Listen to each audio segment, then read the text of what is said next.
Wala ka bang napapansin sa iyong mga kapaligiran? Kay dumi na ng hangin, pati na ang mga ilog natin. Hindi nga masamang pag-unlad at malayo-layo na rin ang ating narating.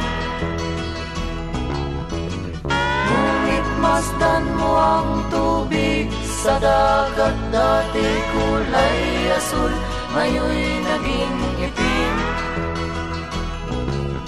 Ang mga duming ating ikinalat sa hangin, sa langit, huwag na nating paabutin. The number you have